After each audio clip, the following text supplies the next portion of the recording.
Hola, ¿cómo están? Muy buenas tardes, bienvenidas y bienvenidos a Hoy es Noticia desde la sala de redacción de CNN Chile.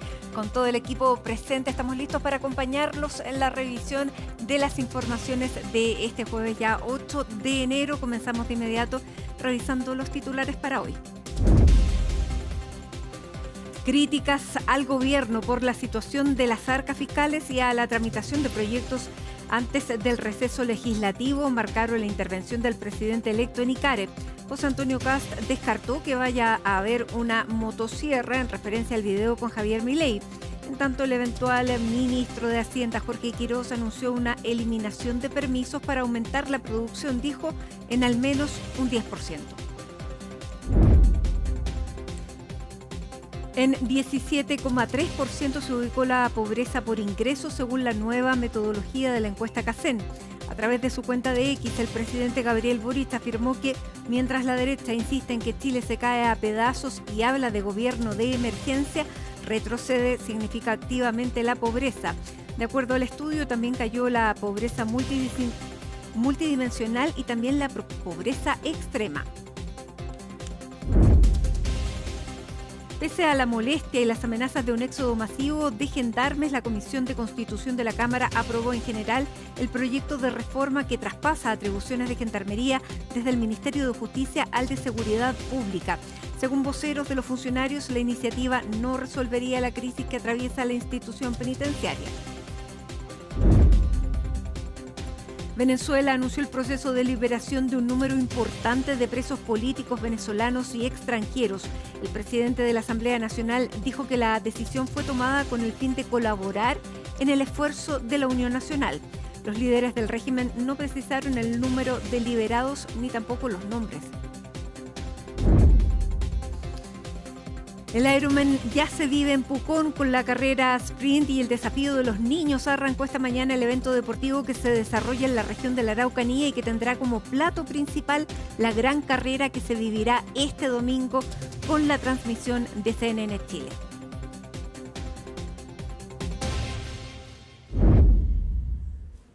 Y a esta hora de la tarde comenzamos Hoy es Noticia en la oficina del presidente electo, la OPE, donde está Ivo Goich después de este viaje que realizó el presidente a Lima. ¿Cómo estás, Ivo? Bueno, comenzó esta jornada con la intervención en Icare, el segundo discurso más largo después del discurso de la noche de la elección. ¿Cómo estás? Buenas tardes.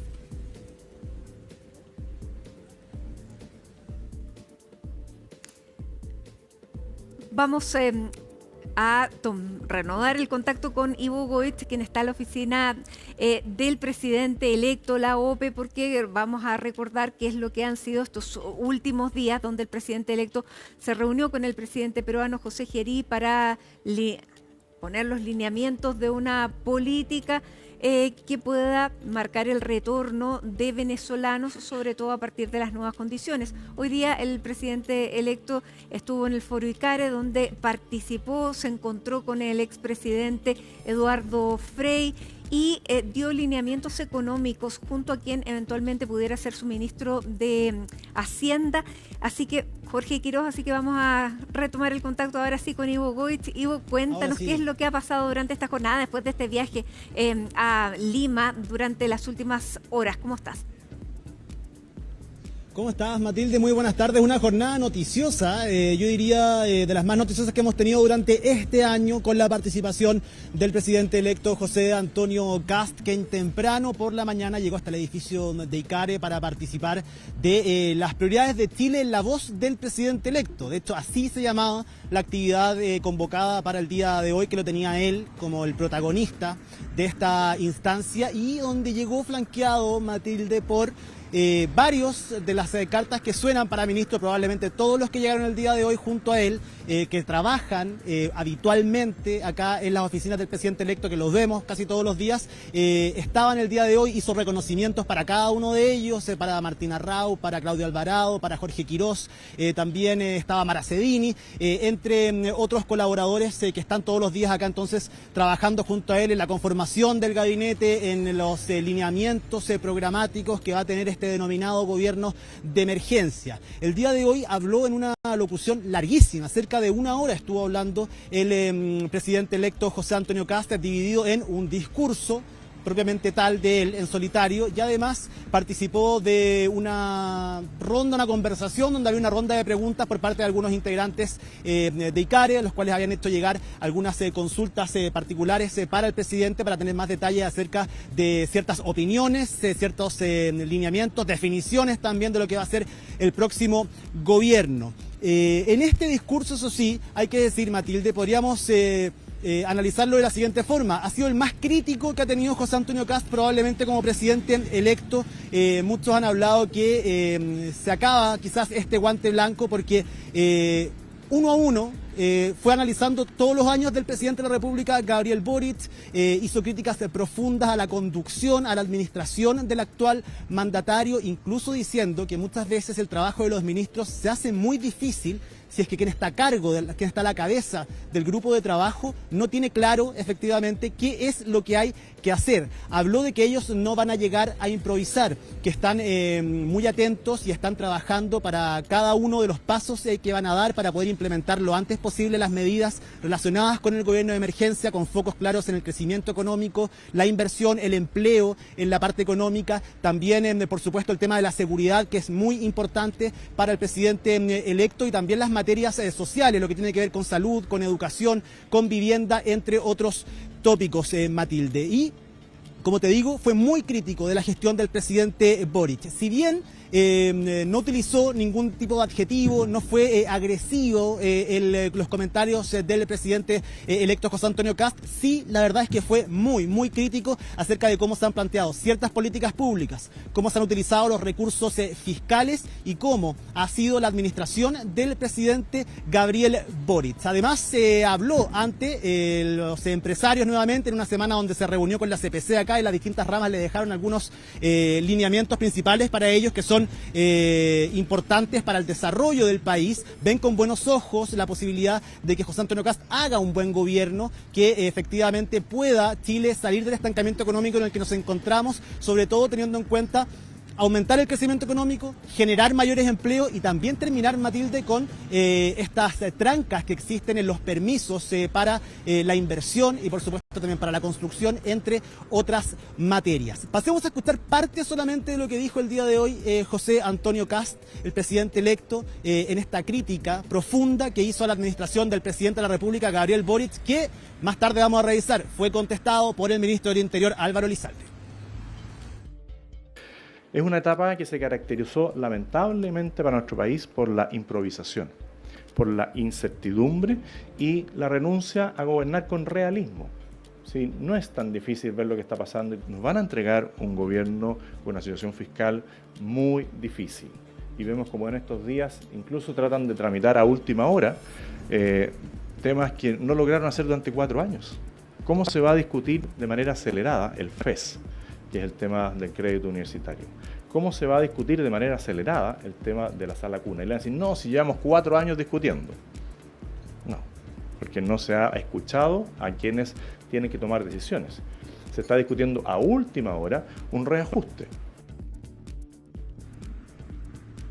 Ahí escuchábamos parte, entonces, en Matilde, es un buen resumen quizás de lo planteado el día de hoy por largos minutos por el presidente electo José Antonio Kast. Evidentemente estas críticas no cayeron bien en el Ejecutivo. Él hizo un llamado al Congreso, vamos a ver qué alcance tiene y cuáles son las implicancias, por supuesto, en lo que tiene que ver con la tramitación de la ley de reajuste al sector público, esta ley miscelánea que se incluye dentro de esta discusión, diciendo que tienen que ponerse firmes los parlamentarios en el Congreso para no dejar pasar políticas públicas que efectivamente pueden no ser buenas según la visión que tienen acá en la oficina del presidente electo y la que tiene él mismo, por supuesto. Yo te decía, en horas de la tarde contestó estos emplazamientos directos a la gestión del Ejecutivo el ministro del Interior, Álvaro Elizalde, contestando directamente a las frases que utilizó José Antonio Kast. Una de ellas era que llamó la atención durante la jornada de hoy, que su gobierno no va a ser un gobierno 24/7, que para él es importante también los periodos de descanso, que hay solo un par de ministerios que probablemente trabajen 24/7, algo que llamó la atención y de lo cual lo tomó Álvaro Elizalde, quien también generó una crítica profunda a la persona de José Antonio Kast, el presidente electo. Creo que pasemos a escuchar su declaración, que evidentemente va a traer polémica. Parece que a José Antonio Kast le duró poco el traje de estadista. La condición de estadista tiene que ser permanente, no puede ser un traje que se utiliza de acuerdo a la conveniencia. Y es más, señala que su gobierno supuestamente que iba a ser de emergencia, ahora no va a ser 24/7, porque hay que descansar, afirma. ¿Acaso las trabajadoras y los trabajadores no hicieron descansar y compartir con sus familias? Sin embargo, votaron en contra de las 40 horas, votaron en contra de la reforma de pensiones, votaron en contra del royalty minero. Y ahora se manifiesta en contra de todo posible acuerdo para resolver el drama del CAE o avanzar en Sala Cuna para Chile. Lo que Chile necesita es algo distinto, voluntad constructiva, voluntad de acuerdo, un diálogo en que nos sentemos a conversar pensando en lo que es mejor para el país. Y dejar de lado esta lógica propia de la campaña de descalificar de manera infundada, sin argumentos. Evidentemente es una crítica profunda también la que hacen desde el Ejecutivo. Hubo molestia en horas de la tarde por el tono utilizado por José Antonio Kast y por las críticas hechas efectivamente. Gran parte del discurso de él hoy por la mañana se centró en la administración del presidente Gabriel Boric, en cómo lo han hecho sus ministros, en cómo lo ha hecho él, en las malas decisiones que para José Antonio Kast se han tomado durante los últimos 4 años. Todo eso enfocado, por supuesto, en el ámbito económico, pero también en el ámbito político, de políticas públicas que han sido mal implementadas. Él hablaba del mal uso de recursos públicos también durante esta gestión y evidentemente un gobierno que ya está por salir el próximo 11 de marzo, defienden lo que puede ser el legado del presidente de la República, Gabriel Boric, y también las políticas públicas que se han impulsado durante su administración. Vamos a ver si esto interfiere en este proceso de traspaso de mando. Recordemos que Álvaro Elizalde es en la línea directa con Claudio Alvarado, quien es probablemente el futuro ministro del Interior de José Antonio Kast, para todo lo que tiene que ver con el traspaso de mando, el guante blanco que había, este periodo de paz, entre comillas, que podríamos decir, había entre ambas administraciones saliente y entrante. Evidentemente se empieza a resquebrajar a raíz de estas declaraciones del día de hoy, y vamos a ver si este es el tono que se mantiene en las futuras intervenciones del presidente electo y también de sus colaboradores más cercanos, y teniendo en cuenta también las respuestas que puedan surgir desde el Ejecutivo. Cambiando de tema, y en otra noticia que es importante, es la definición finalmente de cuándo se va a dar a conocer el gabinete. Esta teleserie que hemos visto durante estos últimos días, que siempre cada 4 años llama muchísimo la atención saber quiénes van a acompañar al presidente o presidenta electa previo a asumir el ejercicio del cargo el 11 de marzo. 20 de enero, finalmente esa es la fecha, martes 20 de enero, lo dijo el día de hoy el presidente electo José Antonio Kast. Durante los últimos días se había especulado que podía ser el 19, el 20, el 21, incluso el 22, decía él, pero él dijo el día de hoy firmemente que el 20 se conocerán a quienes lo van a acompañar, y es por eso que es importante tener en cuenta quiénes fueron el día de hoy y al lugar que fueron, porque para José Antonio Kast el aporte que puede hacer el mundo privado es importantísimo para sacar adelante ciertas políticas públicas y parte del programa dentro de este gobierno de emergencia, y así lo entiende también el mundo empresarial, los distintos gremios que han tenido más de alguna reunión, ya sea con él, pero también con parte de su equipo y con quien lidera el equipo económico y el futuro ministro de Hacienda de nuestro país, Jorge Quiroz. Se hizo referencia a la motosierra, la famoso video, la famosa fotografía, Matilde, tú lo decías muy bien, que se tomó junto a Javier Milei en su viaje a Argentina, diciendo y bromeando, es bonita la foto con la motosierra, pero acá en Chile eso no lo vamos a ocupar. Tenemos realidades distintas, más allá efectivamente de lo que se ha especulado durante los últimos días en los medios de comunicación. Serán 15, 18, 22, hasta 30 ministerios, bromeaba el día de hoy José Antonio Kast, dejando abierta la puerta y por supuesto generando esta incertidumbre de saber con cuántos ministros va a llegar el 11 de marzo. Bueno, lo contestó el día de hoy y creo que pasemos a escuchar esa declaración. El día 20 de enero vamos a confirmar, día martes 20 de enero, vamos a confirmar a quienes van a formar parte del gabinete. Ahí van a saber si hay biministros, triministros y más, o quizás no. Ajá. Fue bonita la motosierra, ajá. Pero nosotros no usamos motosierra. Ajá. Porque de nuevo, los medios especulan, y está muy bien porque es su labor, de que uno toca una motosierra y dice, va a pasar la motosierra. No, yo nunca he usado una motosierra, ¿ah? Y creo que uno puede llegar a los mismos lugares de acuerdo a la realidad de cada país. Cada país tiene su propia realidad. El día de hoy, además, Matilde, cobró relevancia la participación de Jorge Quirós.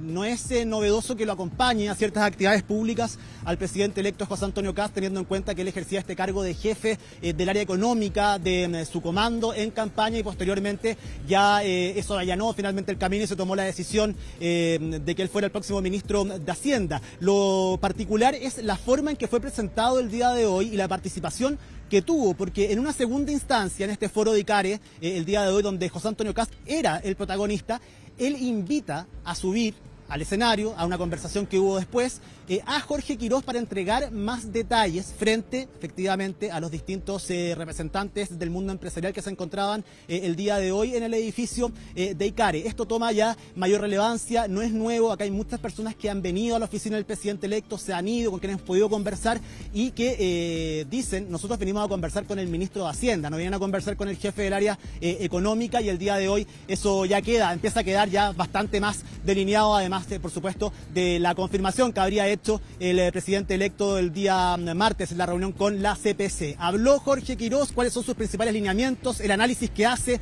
dónde van a estar enfocadas efectivamente las principales tareas del próximo Ministerio de Hacienda. Pasemos a escuchar. Nosotros nos hemos acostumbrado, ya después de muchos años, y no solo son los últimos 4, sino que este es un proceso que viene muy largo, a trabajar como si fuera normal estar en medio de una maraña regulatoria. Esto lo vamos a cambiar de manera muy fundamental. Vamos a montarnos sobre el sistema de facilitación de permisos que se ha hecho para derechamente eliminar permisos. Aquí hay permisos que tienen que ser eliminados, y no los menores.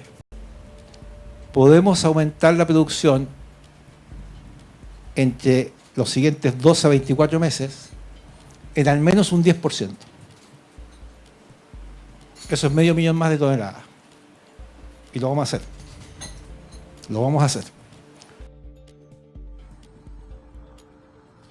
Ahí estaban las declaraciones, ya efectivamente el nivel de profundidad con que habla, el nivel de visiones a futuro y lo que se pretende implementar dan cuenta efectivamente del rol que va a asumir Jorge Quirós en los próximos meses a partir del 11 de marzo, y quien también asumiría un rol importante en la relación con el Congreso. Sí, antes que pasemos al próximo tema de lo que se abordó esta mañana, él dijo que se iba a eliminar un número importante de permisos. ¿Hizo una referencia a cuáles, por ejemplo? El día de hoy, que dijo que eran muchísimos los permisos que se iban a eliminar, y esa es, Matilde, una de las principales también incertidumbres y peticiones que se han hecho desde los gremios empresariales. De hecho, el día martes, acá en la oficina del presidente electo, gran parte de las distintas ramas de la CPC coincidían en que ese es un tema fundamental. Destrabar la permisología en nuestro país va a abrir una cantidad de oportunidades importantes en distintos gremios, en la minería, en la construcción, en la agricultura, en el comercio también, y es por eso que ven con buenos ojos al menos estos lineamientos. Me imagino que ya definido formalmente quiénes van a asumir estas carteras, vamos a conocer aún más detalles acerca de los principales permisos y cuáles y dónde van a haber ciertos recortes también, un tema del que se habló el día de hoy. José Antonio Kast hacía alusión a esta polémica que hubo por el recorte de los 6.000 millones de dólares. Él decía, bueno, serán 6.000, serán 3.000, serán 2.000, lo importante es que nosotros pusimos un tema sobre la mesa, así que está abierta todavía esa posibilidad. Lo cierto es que ya lo tienen acordado, y los próximos días vamos a conocer efectivamente, Matilde, mayores detalles acerca de específicamente estas materias económicas. Y lo que yo te decía también es que el día de hoy estaba el senador José García Ruminot, quien es un habitual también de la oficina del presidente electo, probablemente el próximo ministro secretario general de la presidencia. Él no lo dice, obviamente, formalmente, él dice que está completamente disponible, que está abierto a tomar este desafío, pero debe ser el mismo presidente electo quien lo confirme oficialmente, pero ya también hay muchos que dan por hecho, y él está a cargo de todo lo que tiene que ver con el área legislativa, al menos durante las últimas semanas acá desde la oficina del presidente electo. Lo acompañó el día de hoy también, hubo una gran referencia de José Antonio Kast hacia su figura, y quiero que pasemos a escuchar sus declaraciones porque Hablando de Jorge Quirós, escuchen lo que dijo José García Ruminot, quien ya habla del próximo ministro de Hacienda formalmente. Pasemos a escuchar sus declaraciones. El presidente electo tiene que tener hasta el último minuto la total y absoluta libertad para designar a su equipo de ministras y ministros, y por lo tanto lo prudente es esperar a que se hagan los anuncios oficiales. Por supuesto, yo le he manifestado al presidente José Antonio Kast mi disposición de colaborar con el nuevo gobierno, con el éxito, particularmente en los objetivos que él ha planteado al país con tanta claridad. Primero, seguridad; segundo, crecimiento de la economía y creación de empleo; y por supuesto, tercero, que podamos ser muy efectivos en la solución de los problemas sociales. El ministro de Hacienda, Jorge Quirós, ya está trabajando en varias de las iniciativas de ley, particularmente las materias tributarias, porque nos interesa de que la inversión cuanto antes se materialice mejor. Al menos 4 entonces, Matilde, de las cartas que van a conformar el comité político se encontraban el día de hoy junto al presidente electo José Antonio Kast. Hablamos de Mara Cedini, de Claudia Alvarado, de José García Ruminot y también de Jorge Quirós. Además estaba Martina Rao, quien asumió un cargo muy importante, sobre todo en la segunda vuelta, y aquí en el día de hoy José Antonio Kast hablaba de un tema específico que tiene que ver con el corredor bioceánico. Él decía que no hay plata para eso, pero que si los empresarios querían saber mayores detalles, se los preguntaran directamente a Martina Rao. Punto seguido dice, bueno, yo no estoy ungiendo a nadie acá, pero efectivamente él es la persona que maneja todos esos detalles, así que de a poco se va desgranando, podríamos decir, finalmente la posibilidad, y viendo quiénes van a ser las cartas que lo van a acompañar, aunque sí hay mucho misterio de varios otros ministerios, efectivamente, pero quedan 12 días específicamente para que sepamos con mayor claridad quiénes van a ser los ministros y ministras que van a acompañar al presidente electo José Antonio Kast en este desafío a partir del 11 de marzo. Muy bien, muchísimas gracias, Ivo Goitz, con toda la información relevante, porque como tú bien dices, es tal vez la comparecencia más larga que ha tenido el presidente electo desde que resultara elegido la noche ya del 14 de diciembre, así que hay definiciones importantes que se vienen por delante. Habló de varias cosas, entre ellos tiraba un poco las orejas a la prensa por esto de andar hablando de los integrantes del próximo gabinete que él todavía no ha anunciado, pero uno reportea y tiene esos nombres también. Así que gracias, Ivo, y nos veremos entonces en un próximo contacto. Muy buenas tardes. Buenas tardes, Matilde, que estés muy bien. Y nosotros vamos a seguir hablando de política porque reapareció el exalcalde de Recoleta, Daniel Jadue, militante del Partido Comunista, pero reapareció con críticas hacia militantes de su propio partido que están en el gobierno, como el ministro de Justicia y la ministra Camila Vallejo. Y Macarena Román ha reporteado el tema y nos va a contar ¿en qué contexto llegan estas críticas de Daniel Jadue, cómo son recibidas y cómo marcan una distancia dentro del mismo Partido Comunista, que es algo a lo que no hemos estado acostumbrados, al menos en el último tiempo no? En el último tiempo un poco, pero esto ya es una diferencia mayor. ¿Cómo estás, Maca? Muy bien, Mati, muchas gracias. Claro, son diferencias que ha esbozado Daniel Jadue y también materializados, ¿cierto?, que dejan evidencia no solo una vez en el marco de un lanzamiento de un libro, sino que también lo vuelve a hacer durante la jornada de este miércoles en su tradicional programa de YouTube Sin Maquillaje. Vamos a partir con lo que fue primero el día martes en el lanzamiento de un libro que se llevó a cabo, de hecho, en el patio de su casa a raíz del arresto domiciliario total que mantiene en el contexto de la causa de farmacias populares. En ese contexto, en ese marco, Daniel Jadue cuestionó no solo al gobierno, hizo una autocrítica dentro de los partidos de izquierda, del Partido Comunista. Él decía que no existían en este minuto partidos de izquierda casi que llevaran en sí lo que tiene que ver con la lucha de clases. Dice que eso ha ido desapareciendo y que hay que volver a retomarlo, su parecer, según Daniel Jadue. Por otro lado, cuestiona, por ejemplo, al Frente Amplio, al partido del presidente Gabriel Boric, porque llegaron con una superioridad moral, dice, no lo dice así literalmente, pero que hablaban con ciertos tecnicismos que hacían más dificultoso el hecho de llegar a la ciudadanía. Pero quizás lo más relevante, lo que ha causado mayor controversia, tiene relación con las críticas que hace hacia su propio compañeros de partido, en específico a ministros. ¿Por qué? Por ejemplo, dice que durante esa jornada del día lunes, él había escuchado a una ministra que antes eran cercanos, es decir, a la ministra Vallejo, hablar sobre la preocupación de este ataque e invasión que hizo Estados Unidos a Venezuela. Y él, Daniel Jadwe, dice, riéndose y en modo sarcástico, que ellos ya no son revolucionarios, que si no se habían dado cuenta de lo que habían hecho bajo este gobierno, que finalmente era mantener el statu quo, ¿cierto? Y no hacer ninguna reforma estructural, que ellos no habían sido o no continuaban siendo revolucionarios, y menos con los años de trabajo que se llevaron a cabo bajo este gobierno. En ese ámbito, dicen, ahora les preocupa la invasión, siendo que era un tema que venía desde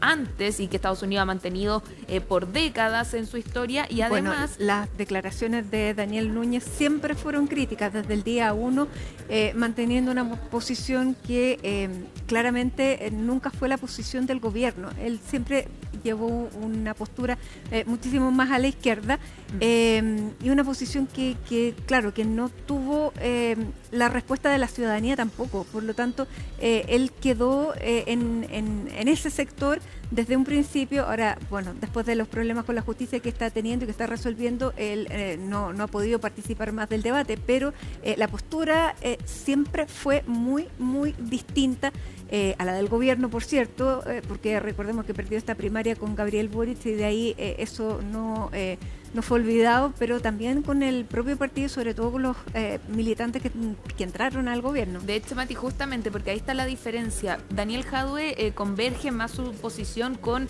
líderes históricos del Partido Comunista, probablemente con Lautaro Carmona, con Juan Andrés Lagos y otros, cierto, que Lorena Pizarro, sin ir más lejos, Carmen Hertz, que son más tradicionales, por decir de alguna forma, en esa arista del Partido Comunista. Pero hay otra arista o otra ala del Partido Comunista que está más bien conformado por la propia Janet Jara, por Camila Vallejo, por Carol Cariola y obviamente el ministro Cataldo, entre otros, que han participado de hecho del gobierno y que quizás tengan una visión un poco más que se acerca al actual gobierno. Y de hecho eso es lo que critica Daniel Jadwe. Y además, Mati, dice y cuestiona principalmente porque la ministra Vallejo habla de que hoy fue Venezuela, mañana podría ser Groenlandia, el Canal de Panamá, y también podrían ir por otros recursos como el cobre o el litio, haciendo alusión puntualmente a nuestro país, ¿cierto? Por los recursos naturales. Y él dice, ahora se preocupan, recién ahora, después de que Estados Unidos ha estado involucrado en otras situaciones a nivel mundial, y que justamente ahora hablan, ahora que, claro, se acercó más el ataque, podríamos decir, de Estados Unidos, y que ellos, más allá de hacer una crítica hacia el régimen venezolano, que está lejos de eso, Daniel Jadwe en esa cuestión ni en su programa Sin Maquillaje hace una crítica al régimen venezolano, más bien hace la crítica solamente a lo que hizo Estados Unidos. Vamos a pasar a escuchar parte de estas declaraciones para que ustedes sepan finalmente lo que dijo literalmente el exalcalde Jadwe. Llega la risa. Hoy día yo escuchaba una declaración de una ministra, que algún día fue cercana, que decía que lo que había pasado en Venezuela les podía pasar a ellos que estaban en el gobierno. ¿Será que está en la desconexión de esta ministra, de la realidad que ha generado su gobierno, que se creen revolucionarios todavía? No entienden que ellos no lograron jamás poner en jaque ni la propiedad, ni el poder, ni las relaciones sociales, y tienen miedo. Y ahora se acordaron que la intervención no era buena. Hacemos alusión, tiene que ver con principios que hay que defender. Y esa ha sido la línea siempre respecto tanto a Gaza, Palestina, ¿no? Y la acción genocida de Israel, como a la situación de la guerra de Rusia-Ucrania, como ahora la situación de Venezuela o eventualmente lo que pueda suceder en otro territorio de este hemisferio, ¿no? Entonces, vuelvo al punto, lo decía anteriormente en una entrevista, más allá de la provocación, nosotros tenemos una política exterior que es seria, que es responsable, y que no está determinada por ironías fáciles. Ministra, pero van a seguir los mensajes ásperos del presidente Boric contra Donald Trump, poniendo incluso en riesgo la candidatura de Michelle Bachelet. ¿Vale la pena en estos 2 meses que le quedan? El presidente se pronuncia en función de principios, es claro y directo y habla con la verdad. Yo creo que mayor preocupación que los dichos del presidente tienen que ser las acciones y declaraciones manifiestas del presidente de los Estados Unidos. le hacemos el quite. ¿A qué líderes serviles se refería el presidente cuando habla de líderes serviles que se humillan ante Donald Trump? ¿A quién se refería? Los que no cuestionan las acciones unilaterales que ponen en riesgo el multilateralismo y la soberanía de nuestra región. Eso es sumamente claro y directo. Y yo creo que es digno de un país tener un presidente que hable con la verdad de manera directa y sin temor. No lo veo como un desvalor, por todo lo contrario, veo un valor. Y que sea capaz, aunque seamos un país pequeño, de decir las cosas como son, más aún cuando nos las están diciendo ellos mismos a nosotros, ¿no? Porque no estamos inventando, no estamos exagerando, no estamos sobreinterpretando los intereses petroleros o de recursos naturales o de apropiación y control de los Estados Unidos sobre otros territorios, pasándose por encima de, insisto, las normas internacionales, incluso la democracia de su propio país. Es algo que lo estamos viendo y escuchando todos los días.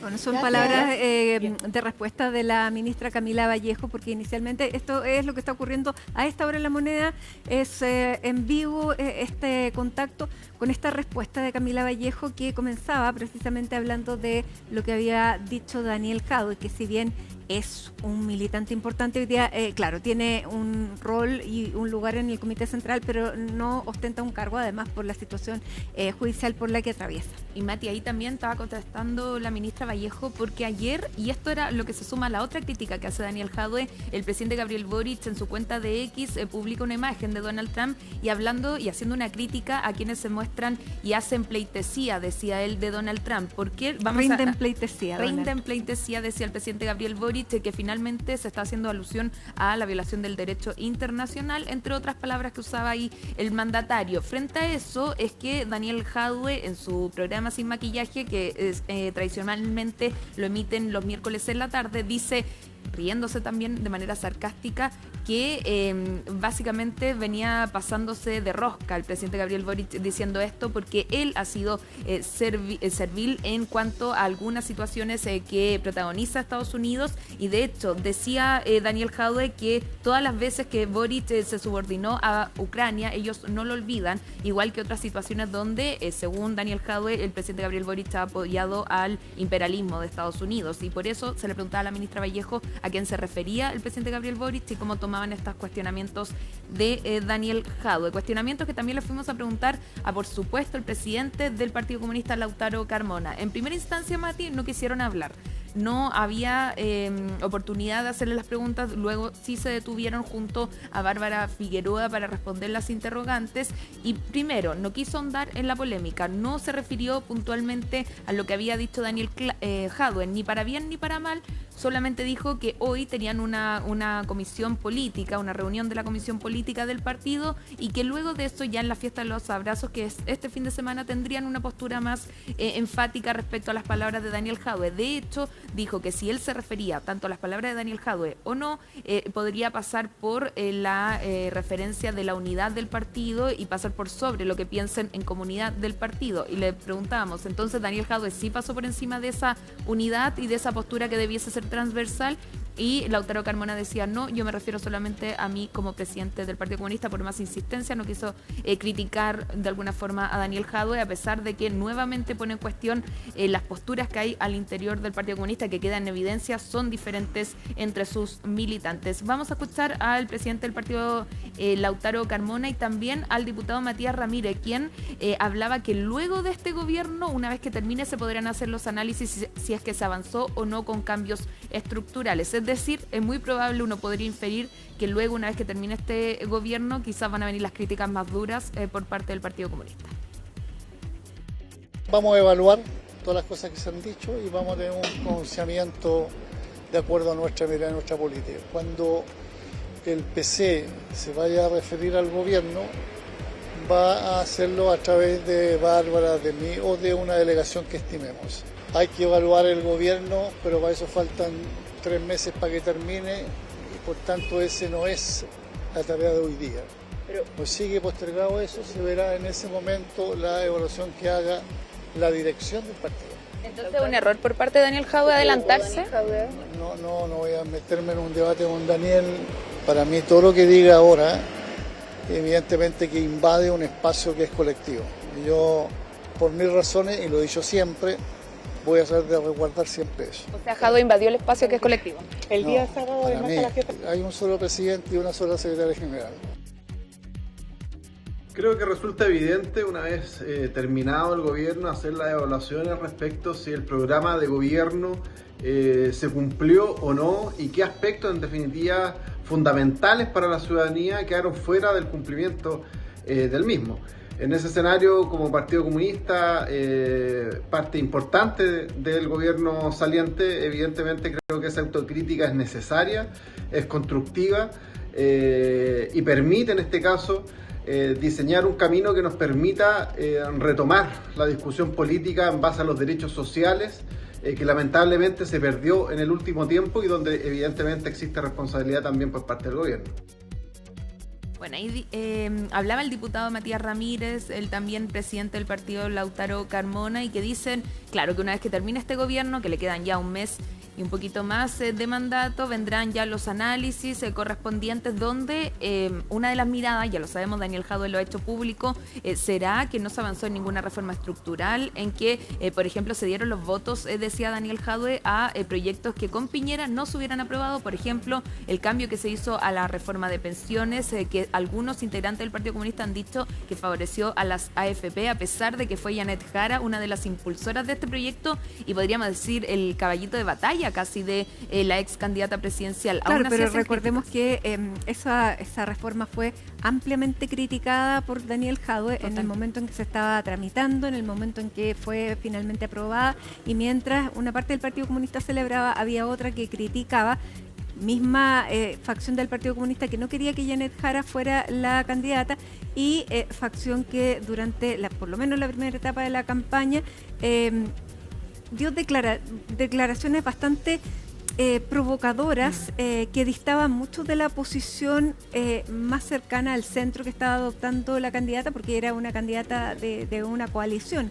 Ella tuvo que responder varias veces e incluso calificó que su partido había sido poco fraterno. Esa fue la definición que dio. Por lo tanto, vamos a ver quién se abraza este fin de semana en la fiesta de los abrazos. Totalmente, y las asistencias también, eso también marca, por supuesto, la situación, el fraternalismo que hay dentro o no del Partido Comunista. Porque cuando Daniel Jadwe habla de poner en jaque, por ejemplo, la propiedad, ¿eso lo comparten todos los integrantes del Partido Comunista? ¿Los comparten alguien que aspira a formar un gobierno? Al menos, por ejemplo, lo que decía Janet Jara cuando era candidata, que no ponían en duda, ¿cierto?, ningún jaque o como se le llamase en esa situación de la propiedad privada, ni situaciones que son quizás más extremas y que representan también a una ala del Partido Comunista. Y Mati, de hecho, sin ir más lejos, Janet Jara, recuerdo cuando le preguntan sobre la candidatura de Daniel Jadwe, cuando aún era candidato a diputado, ella decía, yo le recomendaría mejor que se enfoque en defenderse más allá de ser diputado, porque sin duda era una incomodidad dentro del comando. Por otro lado, Mati, vamos a pasar de tema, pero siguiendo siempre con Daniel Jadwe, porque no solamente habló sobre el gobierno, o sí habló sobre el gobierno, pero no solamente vinculado a lo de Venezuela, sino que también sobre su propia situación.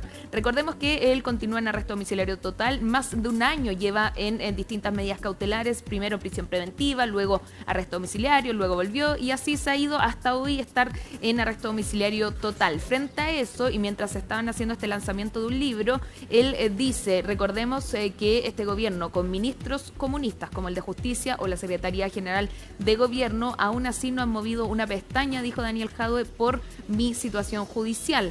Y además dice, yo fui a unas primarias con el actual presidente y él tampoco ha hecho nada. Eso tuvo respuesta del ministro de Justicia, una respuesta esperable, ¿cierto? Y que dice que en nuestro país se respeta la separación de poderes del Estado y que por ello no tienen por qué comentar, ni ayudar, ni afectar un juicio de la propia justicia. Escuchemos las declaraciones. Si yo les recuerdo que estoy aquí preso en este gobierno, con ministro de Justicia comunista, con ministra secretaria general comunista, con presidente que fue a primaria conmigo, y todos saben que esto es un montaje, y los que me acusaron están presos hoy día. ¿Y ustedes creen que a alguien se le ha movido una pestaña dentro del mundo nuestro? No, pero son parte de la persecución. Entonces yo creo que primero tenemos que no engañarnos a nosotros mismos. En nuestro país prima el Estado de Derecho. Todas las personas tienen un proceso racional y justo. Hay instituciones que llevan adelante la investigación que son distintas al Ejecutivo. Los ministros de Estado tenemos una prohibición expresa de abocarnos o de intervenir en causas pendientes. Las investigaciones se hacen por organismos independientes. No se hacen bajo ninguna circunstancia con intenciones políticas, bajo ninguna circunstancia. Las declaraciones que ha realizado el ex alcalde tienen asidero en la realidad. No solo está fuera del derecho, está fuera de la Constitución, sino que está absolutamente ajeno a la realidad y son declaraciones que no tienen ningún asidero con lo que funciona en nuestro Estado. Bueno, ahí el ministro contestaba aludiendo, ¿cierto?, a que ellos no pueden inferir ni comentar causas judiciales por mucha afinidad o no que haya entre el gobierno y Daniel Jadwe. Solo para terminar, Mati, en el público, mientras hacía este lanzamiento del libro de Manuel Riesco en la casa, de hecho, de Daniel Jadwe, porque él no puede salir a raíz de su arresto domiciliario total, estaba presente el padre del ministro Gajardo, Jaime Gajardo, ex presidente del Colegio de Profesores. Es decir, Daniel Jadwe no le importó que estuviera el padre del ministro, aún así hizo la crítica respecto a que nadie ha movido ninguna pestaña, según él, a raíz de su situación procesal. ¿Y por qué tendría que haber movido a alguien? ¿Algo no somos iguales? La justicia debiera operar para todo. Ya. Ahí sí, claro, el discurso se cae un poco. Exactamente. Bien. Macarena, muchísimas gracias por toda esta información y vamos a ver, queda pendiente cómo va a ser este fin de semana dentro del Partido Comunista. Hacemos una pausa y ya estamos de regreso. Estamos con esta imagen de la capital, 25 grados con 8 décimas la temperatura a esta hora. Para mañana se esperan temperaturas ligeramente superiores, pero para este fin de semana se esperan entre 33 y 34 grados. Ya volvemos con más. 6 de la tarde con 15 minutos y durante esta jornada se dieron a conocer los resultados de la encuesta CACEN 2024, esta encuesta de caracterización socioeconómica que nos indica los índices de pobreza, mide la pobreza en distintas dimensiones y vamos entonces a conversar sobre sus resultados, cómo se está definiendo esta pobreza y los números en comparación a los años anteriores y nos acompaña la subsecretaria de Evaluación Social, Paula Poblete. Subsecretaria, gracias por estar aquí con nosotros en la mesa de trabajo de CNN Chile. Bienvenida. Muchas gracias por la invitación. Subsecretaria, bueno, esta encuesta CACEN tiene una metodología distinta y yo creo que es lo fundamental que comencemos explicando porque no se pueden comparar los números de la encuesta CACEN anterior, propiamente tal como se dieron a conocer, con los que conocemos el día de hoy, porque hay un método de trabajo distinto. ¿En qué consiste y por qué se hizo este cambio metodológico? Sí, bueno, el presidente Boric a fines del 2023 convocó a una comisión asesora presidencial muy transversal, paritaria en términos de género, con distintas representaciones, digamos, políticas y profesionales, para que hicieran una propuesta de actualización de la metodología. La metodología 2013, digamos, la que estaba anteriormente vigente, era una metodología que tenía su base en la encuesta de presupuestos familiares del 2011-2012. Y el Chile de ese tiempo era otro, ¿sí? Era un Chile, por ejemplo, sin WhatsApp, por ejemplo, sin Netflix, sin tanto consumo, por ejemplo, de gente vegetariana, gente vegana. Comíamos distinto, claro. Comíamos distinto, no teníamos tantas mascotas. O sea, era el Chile prepandemia, principalmente. Entonces era necesario actualizar, en el fondo, los patrones de consumo con todos los cambios, en el fondo, sociales y económicos que habían ocurrido. Y además también la comisión anterior, porque Chile ha tenido 2 cambios metodológicos, la comisión anterior también había recomendado que tras 10 años de la implementación de la pobreza multidimensional se evaluara y se revisara. Entonces, tras esos 10 años, el presidente convoca esta comisión, la comisión hace una serie de recomendaciones que entrega en julio de este año y desde ahí en adelante nosotros hemos estado corriendo para revisar esas recomendaciones, validarlas. En eso nos ayudó el Programa de Naciones Unidas para el Desarrollo, la CEPAL, el INE, y aceptamos la gran mayoría de las recomendaciones que esta comisión hizo, más del 90% de las propuestas, y en octubre ya tuvimos esta nueva metodología entonces que la aplicamos a la CACEN 2024 y también de manera retroactiva para poder hacer la serie y tener la comparación, y con esa comparación entonces podemos decir que la pobreza bajó desde el 2022 al 2024. Ya. Revisemos los números porque tenemos esta pobreza que llega al 17,3%. Nosotros estábamos acostumbrados a otros números, por lo tanto nos sorprende un poco que sea ese el número. ¿Qué nos está diciendo subsecretaria ese número? Ahí tenemos la gráfica. Ese 17,3 que ahí estamos viendo la pobreza por ingreso. Por ingreso, sí. Sí. La pobreza por ingresos, claro, como bien tú dices, se compone de dos medidas. La pobreza extrema, que es la que se muestra ahí con color rojo. Que además es la primera vez que se mide. No, la pobreza extrema siempre se ha medido. La pobreza severa es la nueva. Y la pobreza no extrema, que es ese 10,4, entonces en total suman este 17,3, que equivale a unos 3,5 millones de personas.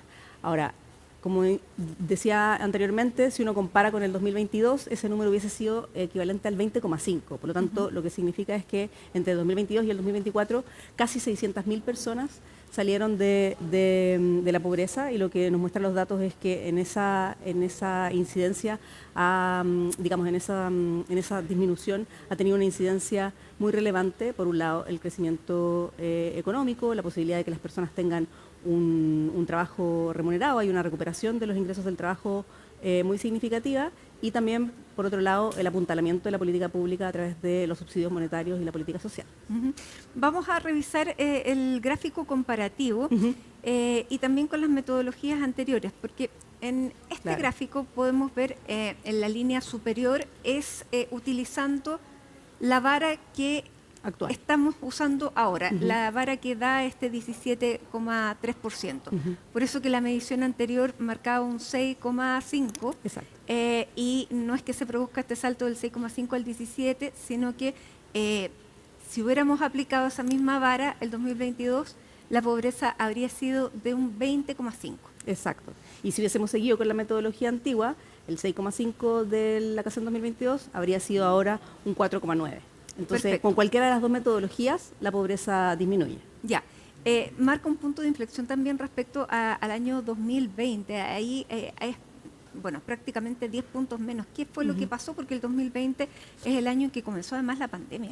Claro, precisamente de toda la serie, desde el 90, si es que pudiésemos tener más datos, por ejemplo, desde el 90 a la fecha, Chile sostenidamente ha ido disminuyendo su tasa de pobreza, salvo en la pandemia. Es el único año en el que crece, porque bueno, era una situación que todos recordamos muy especial, donde las personas no podíamos salir a trabajar, estábamos todos encerrados en cuarentena, y por lo tanto ahí hubo una disminución de la actividad económica que se tradujo en esos niveles de pobreza. Ahora, ministra, y ahí estamos en la pobreza por ingresos. ¿A qué llamamos pobreza por ingresos? ¿Cuál es el ingreso promedio de una familia y cuáles son las familias, de cuántos integrantes estamos pensando en la familia cuando se hace esta medición? Claro, bueno, la línea se construye, lo que en el fondo ocurre es que el Estado dice, bueno, yo voy a ver cuánto consume lo que se llama el quintil de referencia. En el caso de Chile es precisamente el 20% más pobre el quintil de referencia para construir la línea de pobreza. Entonces uno ve ahí cuánto consumen esas personas, principalmente se enfoca en los alimentos que esas personas consumen, y se define en el fondo cuánto es el dinero necesario para que esas personas consuman 2.000 calorías diarias, pero no 2.000 calorías de cualquier cosa, sino que 2.000 calorías de lo que esas personas habitualmente consumen. La novedad que tiene la construcción de la canasta básica esta vez es que la Comisión recomendó que fuera una canasta básica saludable. Una canasta entonces que de lo que consume la gente se descuenta la mitad de los alimentos ultraprocesados.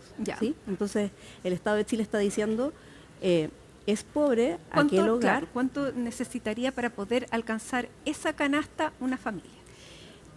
El dato exacto no me lo sé de memoria, pero sí la línea, digamos, la línea completa, la que incluye, además de la canasta básica, todo lo necesario para comprar lo no alimentario. En el caso de las personas que arriendan, es una línea de 352.000 pesos, y de los que no arriendan, 237.000 por persona equivalente. Por persona. Esa es otra de las novedades, porque la Comisión recomendó, por un lado, tener esta canasta básica saludable y por otro lado también considerar líneas separadas para los hogares que arriendan de los que no arriendan. ¿Por qué? Porque una de las demandas de la Comisión era eliminar lo que se llama el alquiler imputado de la consideración de los ingresos. Entonces, para poder hacer para no poder incluir el alquiler imputado, había que hacer esta separación en dos líneas. Entonces, ahí se me confunden los datos y los números, porque dentro de la línea de la pobreza igual entran los dos tipos de personas, los que son los que arriendan, los que no arriendan, y ¿para qué sirve esa diferenciación? Claro, lo que pasa es que en la metodología 2013 lo que ocurría es que a las personas que eran propietarias de su vivienda o no pagaban arriendo, se les agregaba como ingreso lo que se llama el alquiler imputado. Se les preguntaba más o menos cuánto cuesta el arriendo en su barrio, entonces las personas contestaban eso, y ese valor se les asignaba como ingreso. Eso está muy bien, a propósito de que eso es lo que se recomiendan en los manuales de estadística para hacer este tipo de ejercicio, pero tiene ciertas dificultades. A propósito, por ejemplo, había en Chile varios miles de familias que, teniendo cero ingreso, a propósito de que se les sumaba este alquiler imputado, quedaban por sobre la línea de la pobreza. Entonces, ahora, al tener estas dos líneas diferenciadas, una para arrendatarios y otra para no arrendatarios, podemos considerar simplemente los ingresos monetarios y no esta suma del alquiler imputado. Entonces, estamos midiendo mucho más precisamente, ¿sí? Y esa es una de las novedades que trae esta nueva metodología. Perdón, usted me dijo en cuánto quedaba digamos el ingreso de una persona pobre de acuerdo a esta medición. Claro, la línea de la pobreza para los hogares arrendatarios quedaba en 352.359 y los no arrendatarios 237.094. Ahora, si uno quisiera pensar en una línea ponderada, como para entender, como para tener un valor en la cabeza, que en el fondo pondere a los arrendatarios y a los no arrendatarios, estamos hablando de una línea ponderada de 268.146. Esa es como la que mezcla en el fondo las dos líneas. Ya, y hay un 17,3% de la población que gana menos que eso. Que claro, que está bajo esa línea, si es que en el fondo estamos hablando de un hogar por una persona equivalente. Si ese valor se va multiplicando, no linealmente, pero sí, dependiendo de las personas del hogar. Ya. Por lo tanto, hay muchas personas en nuestro país que tienen esta situación que realmente es, claro, una pobreza de ingreso que es preocupante. ¿Cómo se miden esos ingresos? ¿Cuáles son el tipo de ingresos que está considerando este número? Se consideran los ingresos del trabajo, esos son todas las remuneraciones, se consideran todos los otros ingresos autónomos, donde ahí, por ejemplo, están todas las rentas del capital o las pensiones de alimentos, por ejemplo, en el caso de bonos, una familia. Subsidios. Exacto, no, los subsidios también se consideran, pero son otra corriente de ingresos, digamos. Están los ingresos autónomos, que son los que generan las personas a propósito de su trabajo, de sus propias inversiones, digamos, y los subsidios monetarios, que son la política social que apoya desde el Estado. Perfecto. Ahí tenemos entonces quiénes son y dónde están la distribución. ¿Es Chile homogéneo o no? No, absolutamente no. Lo que muestran los datos es que Chile es un país muy, muy, muy desigual. Cuando uno ve la distribución del ingreso, ve que el promedio de los ingresos... Vamos a revisar gráfica porque no es la perfecto. siguiente que tenemos en pantalla, sino que es la pobreza por región, la pobreza por ingresos por región, para que revisemos esa barrita. Claro. Y está ahí lo podemos ver. La más baja es la región metropolitana. Sí. Y ahí usted nos va a contar. Bueno, ahí lo que estamos viendo es que efectivamente, claro, tenemos algunas regiones bastante por sobre el promedio nacional. La Araucanía, lamentablemente, es una de ellas. Siempre con esa característica. Efectivamente. Pero acá yo diría que la buena noticia es la mirada intertemporal nuevamente. O sea, teníamos en el 2022 una región de Tarapacá y una región de Ñuble con números de pobreza por ingreso bastante por sobre el promedio, y la verdad es que ahora han tenido disminuciones bien considerables. Así es que en ese sentido esas dos regiones están mucho mejor. Hay en ese sentido en prácticamente todas las regiones de nuestro país la pobreza disminuye. Solo en Maule, Los Ríos y Aysén la pobreza no disminuye, pero tampoco aumenta. No hay un cambio estadísticamente significativo. Ahora, subsecretaria, como características de la población que está bajo la línea de la pobreza, ¿son mujeres, son chilenos, son mayores? ¿Cómo son? Sí. Hay una caracterización de las personas que están en la pobreza que es bastante distintiva, sobre todo a nivel de la escolaridad. Son efectivamente hogares que tienen a personas con muchísimos menos años de escolaridad que el resto de la población. Por lo tanto, es esperable que a esas personas les cueste más insertarse en el mercado laboral y tener un trabajo estable, un trabajo formal, un trabajo decente, como llama la OIT. Claro, entonces, son personas a las que en el fondo les cuesta más. Efectivamente, ahora el decil más pobre está cambiando su composición, y vemos que allí, por ejemplo, ahora hay hartas personas mayores de 65 años, que prácticamente no tienen ingresos autónomos, es decir, no tienen ingresos del trabajo, pero que tienen PGU. Entonces, son personas que probablemente antes de la PGU se veían obligadas a seguir trabajando, a tener 70, 75, 80 años y seguir trabajando porque no tenían un ingreso seguro que les permitiera sobrevivir, y que ahora efectivamente con la PGU encuentran una protección por parte del Estado, de la política social. Y ahí puede estar, ese es el punto de incidencia en la baja de la pobreza que está reflejando esta encuesta CACEN. O sea, los puntos que Chile es menos pobre es porque antes no recibía ese ingreso. O sea, es una mezcla. Sin duda, por mucho tiempo hemos sabido que el crecimiento económico tiene muchísima incidencia en la reducción de la pobreza. Es allí donde las personas en el fondo tienen empleo, tienen sus remuneraciones. Pero también, y sobre todo en estos últimos 4 años lo vemos muy claramente, la política social es un refuerzo muy sustantivo, especialmente en los hogares más vulnerables. O sea, el aumento, por ejemplo, del 20% del subsidio único familiar que ejecutamos en el 2023 seguramente tuvo incidencia en esto. El aumento de la PGU de la reforma de pensiones todavía no se alcanza a ver en estos resultados, pero seguramente sí va a tener una importancia en las versiones siguientes. Ahora, subsecretaria, desde hace un tiempo se distingue de esta pobreza por ingresos a una pobreza multidimensional, que refleja cuáles son las condiciones de vida de las personas, tanto en salud, educación, trabajo.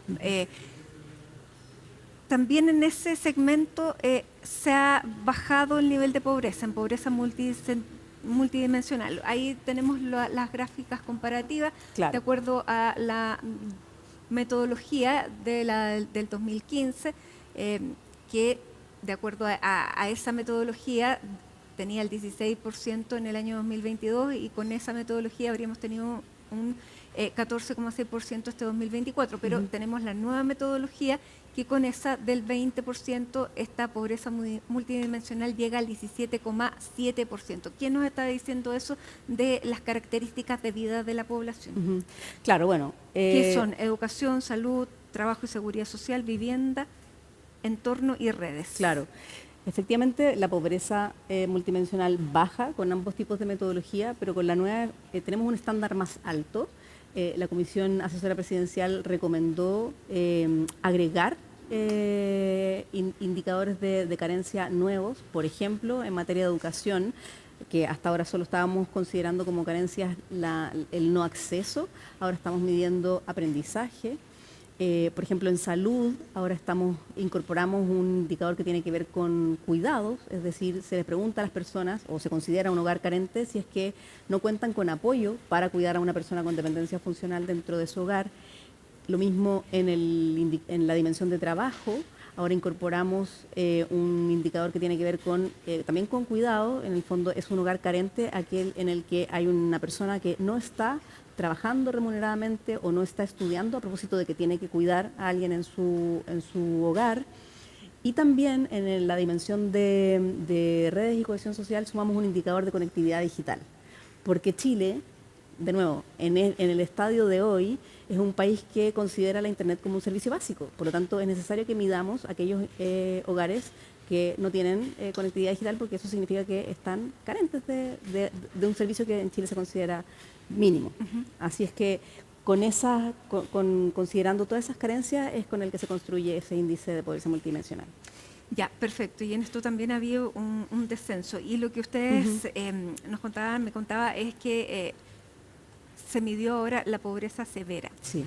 ¿Qué entendemos por pobreza severa y cuántos chilenos o cuántos habitantes de nuestro país viven en esa condición? Claro, bueno, la pobreza severa es uno de los indicadores nuevos propuestos Aquí tenemos, por la comisión. 7,8% en 2022, 6,1, perdón, 2024. Este indicador lo que hace es medir a aquellas personas que están simultáneamente en pobreza por ingreso y en pobreza multidimensional. Y alcanza algo así como un poquito más de 1 millón de personas, 1.200.000 personas. Me pilla con la cifra de memoria, si la tienen por ahí en la gráfica, pero la teníamos en la primera gráfica, y si podemos volver a la primera gráfica, a ese gráfico. Sí, la primera gráfica, ahí podemos volver para revisar, ahí tenemos la pobreza. No, es que ahí está la pobreza por ingreso. Es pobreza por ingreso. Severa, ya, no la tenemos porque mezcla, suma en la intersección, la intersección de pobreza por ingreso y pobreza multidimensional. Aquellos que simultáneamente están en esa situación, y que la Comisión estimó que era necesario medir este indicador porque precisamente el presupuesto que podría tener respecto de eso es que esas personas están en una condición más crónica de pobreza. En el fondo, como el objetivo de la encuesta de caracterización socioeconómica nacional, eso significa CACEN, es iluminar a la política pública.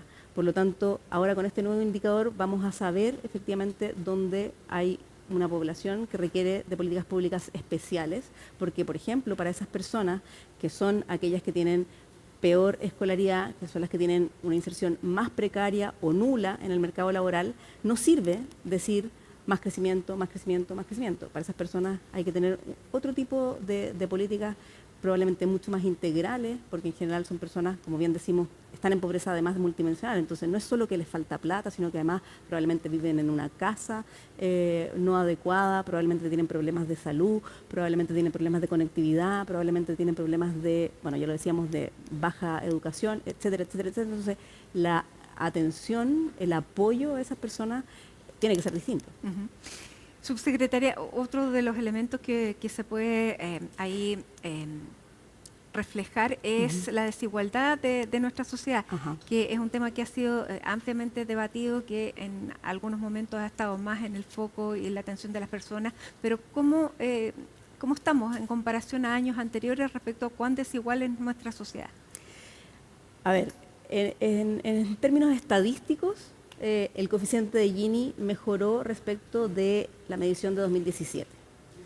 Ahora, son cambios marginales porque en general nuestro país sigue con un Gini muy cercano al 0,5, lo que comparativamente a nivel mundial habla de que es un país extremadamente desigual, ¿sí?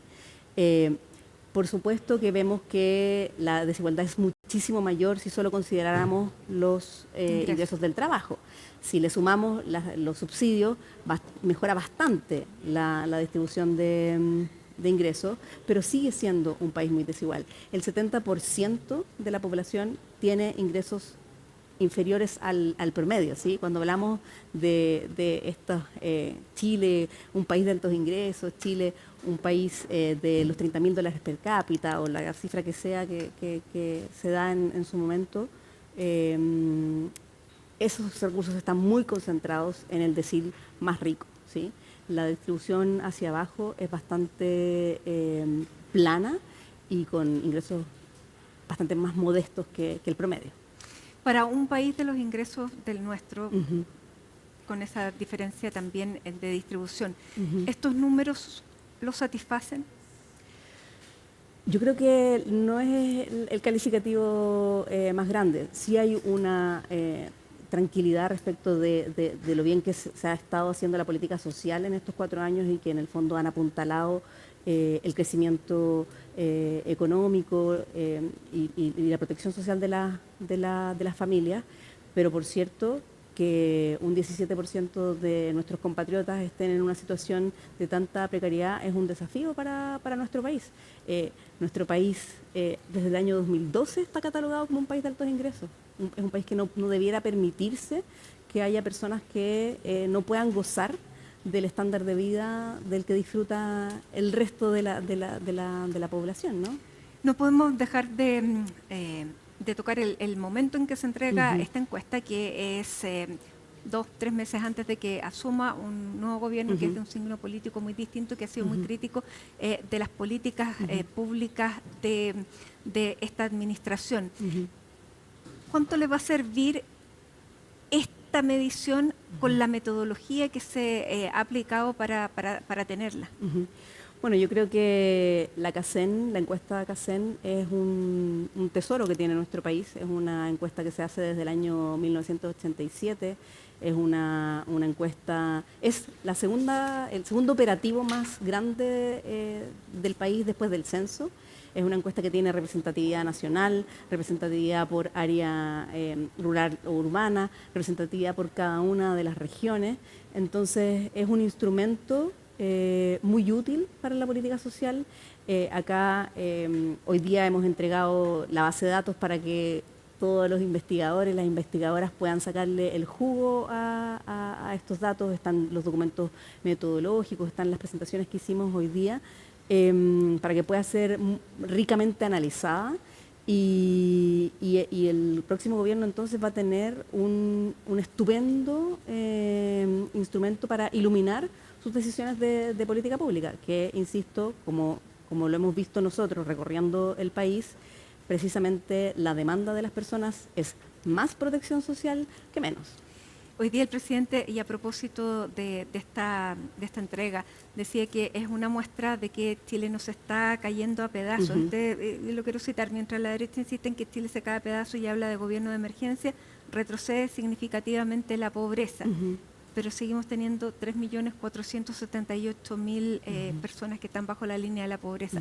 ¿Eso es motivo de yo se lo preguntaba, de celebración como para un posteo tan entusiasta del presidente? Lo que pasa es que el presidente habla con sentido de realidad. O sea, ningún indicador en Chile da cuenta de que Chile se caiga a pedazos. Y, por cierto, no tampoco el que acabamos de entregar a propósito de que es una buena noticia que la pobreza disminuya. Es muy injusto, muy relevante poder considerar a estos más de 3 millones de personas que están en esta situación de pobreza, pero sí es satisfactorio saber que en estos 2 años 600.000 personas salieron de esa condición. Entonces hay que ir avanzando poquito a poco, y el presidente fue muy categórico en encomendarle al Ministerio de Desarrollo Social que subiéramos el estándar. Y es gracias a eso que tenemos también estas cifras nuevas hoy día. Ya, que midiéndolas con un estándar muchísimo más exigente, se logró reducir ese número. Exacto. Bien, Paula Poblete, subsecretaria de Evaluación Social, le queremos agradecer que haya estado aquí con nosotros explicándonos la metodología y lo que dicen estas cifras. Muchísimas gracias. No, gracias a ustedes por el espacio. Hacemos un alto con imágenes de La Serena, donde a esta hora hay 21 grados y con esta imagen preciosa, cielos despejados, que hablan de el inicio, por cierto, ya de esta primera semana de vacaciones. Hacemos un alto para regresar con otras noticias del día.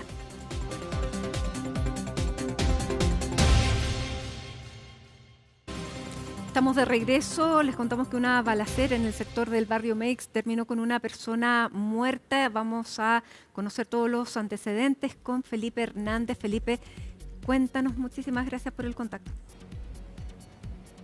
¿Cómo estás, Mati? Muy buenas tardes. Claro, el resultado es lo que tú mencionaste, es lo último que se ha conocido respecto de esta situación ocurrida a eso de las 20:30 de la jornada del día de ayer ahí en el sector del barrio Meix, prácticamente en el casco histórico del barrio Meix. Hablamos de las calles Sacié con San Alfonso, sector que, para que ustedes se ubiquen y tras las situaciones que han ocurrido en el último tiempo en el barrio Meix, es un sector que no está dentro del plan de intervención inicial que ha hecho la Municipalidad de Santiago y el alcalde Mario Desbordes para justamente controlar el tema de esta, podríamos decir, entre comillas, invasión de los toldos azules. Bueno, este sector está por fuera de esa intervención que está enrejada ahí en el casco histórico del barrio Meix. Lo cierto es que esta situación tendría que ver mucho con el tema de los toldos azules. Habría sido producto de una gresca que escaló y que se debe principalmente a la lucha territorial, al tema de las carpas de los toldos azules que se instalan en esa zona, particularmente del barrio Meix.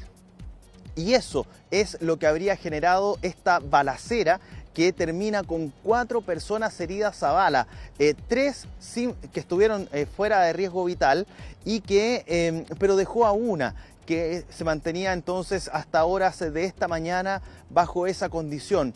Entró hasta un centro asistencial de la comuna de Santiago en riesgo vital y lamentablemente pasada las 10 de la mañana, 10:30 de la mañana, se daba la información oficial respecto de que esta persona de nacionalidad chilena había fallecido producto del impacto de bala que había recibido en su cabeza.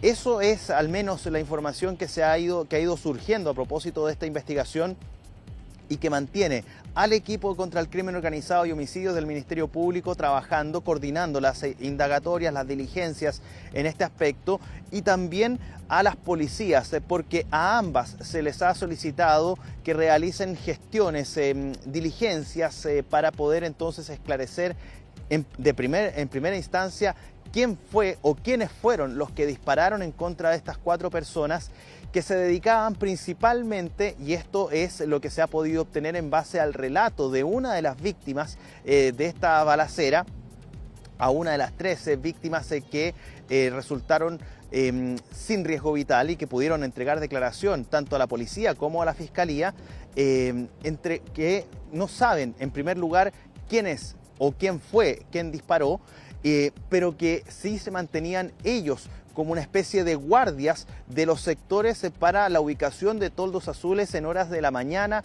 ahí en el sector del barrio Meix. Por eso es que se hace esta vinculación en torno a la lucha territorial y finalmente el desenlace de lo que ha ocurrido en torno a la situación en el barrio Meix en la jornada de ayer en la tarde-noche del día miércoles 7 de enero. La situación entonces está siendo investigada, como les señalaba, por el equipo contra el crimen organizado y homicidios del Ministerio Público, y se refirió justamente el persecutor a cargo de la investigación. Quiero invitarlos a que justamente revisemos la palabra del fiscal. Al parecer el lugar donde se habría ocurrido primero, digamos, el encuentro sería aquí justo detrás nuestro, y se habrían trasladado los sujetos hacia el fondo de la calle, y en ese traslado encontramos algunas vainillas que ahora van a ser fijadas por la abogada. Hay un único chileno, las otras 3 personas son de nacionalidad extranjera. Notamos que hay mucha gente en el interior de las carpas o alrededor de las carpas. También notamos que hay personas que están todavía, algunos de ellos consumiendo alcohol. Por lo tanto, el detonante pueden ser muchos. Ahí está entonces las palabras que fueron entregadas por el fiscal a cargo de esta investigación. Hay que señalar un hecho también importante. Dentro de las palabras del fiscal se entregaban algunos antecedentes de lo que fue encontrado en este lugar al momento de llegar tanto la policía, carabineros en una primera instancia, como posteriormente la policía de investigaciones y también la Fiscalía, el equipo ECO. En este lugar fue encontrado evidencia balística en grandes cantidades, pero también evidencia sanguínea, evidencia biológica. Eso es lo que finalmente es con lo que se encuentra Carabineros al momento de llegar al lugar. Ustedes se preguntarán, bueno, ¿qué pasó con los heridos? Porque finalmente de ahí sale la evidencia biológica. Bueno, las personas lesionadas fueron derivadas por terceras personas hasta los recintos asistenciales. Entonces, de esa manera fue que llegan hasta estos lugares, tanto al Hospital de San Juan de Dios como también hasta la posta central. Hablamos de estos 4 lesionados, que es la persona de nacionalidad chilena, que es finalmente la persona que fallece, y las otras 3 serían de nacionalidad ecuatoriana. Y una de estas personas es la que habría dado a conocer el relato al Ministerio Público para justamente entregar algunos antecedentes y poder dar con algún tipo de indicio de por qué se produce toda esta situación en horas de la tarde-noche de ayer, para finalmente concluir con este desenlace. Una persona fallecida, 3 personas lesionadas a bala. Se investiga entonces en un comienzo como un cuádruple homicidio frustrado, pero con el pasar de las horas y lamentablemente con el desenlace de esta persona fallecida, se investiga ahora con la prerrogativa de un homicidio calificado y 3 homicidios frustrados. Hechos entonces que obviamente las autoridades políticas, tanto del municipio de Santiago como también a la regional, preocupa, por cierto, porque se han hecho intervenciones en este lugar. Se han hecho, ya conocemos, ya les había mencionado que este hecho en particular ocurre fuera del perímetro que ha sido intervenido en una primera instancia, pero ojo que no deja de estar siendo vigilado todo este recinto. Se piensa que en una segunda fase de intervención del barrio Meix va a abarcar esta zona, o es uno de los puntos que van a ser intervenidos próximamente. No se sabe la fecha, tampoco la se puede dar a conocer, porque son planes que se están manejando de forma reservada por parte de las autoridades, y por eso mismo es que todavía no se han dado a conocer, pero es uno de los planes intervenir también esa zona. Yo les decía, la preocupación está presente por parte de las autoridades, la comunal, la regional, y quiero invitarlos justamente a que revisemos tanto las palabras del alcalde Mario Desbordes como también del delegado presidencial de la región metropolitana, Gonzalo Durán, quienes se refirieron durante esta jornada. Tuvimos una balacera en el sector de Meix que todavía no hemos logrado recuperar. Una balacera que nos demuestra que debemos avanzar lo más rápido posible en conjunto con el gobierno, Carabineros, para recuperar la Gran Manzana de Meix. Es urgente. Hay mafias operando en la zona, muy peligrosas. Se trata de personas dispuestas a matar, como quedó demostrado ahora, porque lamentablemente hay un fallecido. Vamos a avanzar en los próximos meses, no dependemos solo de nosotros, dependemos también de la capacidad que haya con Carabineros. Hoy día conversé en la mañana con el señor ministro de Seguridad y es urgente, lo conversé con el presidente también en la mañana de la Cámara de Comercio de Meix, Adolfo Numi, que avancemos, ojalá, dentro de los próximos 2 meses en recuperar el máximo de este barrio tan importante para Chile. Aclarar que esto ocurrió fuera del área que ya hemos recuperado del sector de Meix, de las etapas 1 y 2. Como ustedes recordarán, hemos venido desarrollando una estrategia destinada a recuperar el espacio público, a terminar con la presencia de los toldos azules, y estos hechos ocurrieron fuera de las áreas que ya intervenimos y en las cuales hemos tenido una reducción muy significativa de los delitos. La zona donde ocurrió esto, efectivamente persisten toldos azules, persisten estas disputas de control territorial, y les quiero asegurar, garantizar, que durante el verano vamos a seguir trabajando intensamente hasta recuperar completamente esta zona del barrio Meix.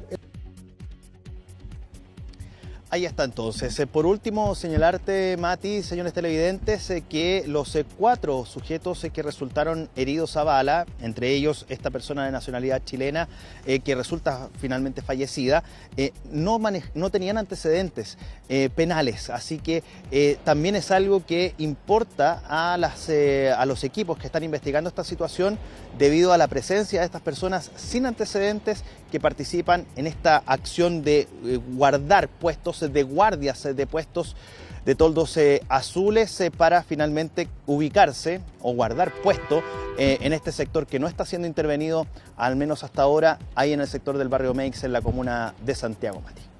Muchísimas gracias por la información, Felipe Hernández, entonces con las últimas noticias policiales. Buenas tardes. Que esté muy bien. Chau, chau. Entonces, de lo que se está viviendo en Pucón, nos despedimos. Gracias por acompañarnos. Sigan nuestra sintonía y nos reencontramos mañana.